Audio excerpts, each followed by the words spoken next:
মাঝে মাঝে মনে হয় শত কথা ভারে হৃদয়ে পড়েছে যেন নুয়ে একেবারে, যেন কোন ভাব যজ্ঞ বহু আয়োজনে চলিতেছে অন্তরের সুদূর সদনে।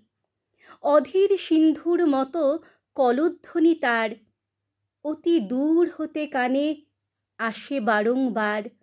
মনে হয় কত ছন্দ, কত না রাগিনী, কত না আশ্চর্য গাথা, অপূর্ব কাহিনী। যত কিছু রচিয়াছে যত কবিগণে, সব মিলিতেছে আসি অপূর্ব মিলনে। এখনি বেদনা ভরে ফাটি গিয়া প্রাণ, উচ্ছ্বসে উঠিবে যেন সেই মহাগান। অবশেষে বুক ফেটে শুধু বলে আসি, হে চিরসুন্দর, আমি তোরে ভালোবাসি। হে চিরসুন্দর, আমি তোরে ভালোবাসি।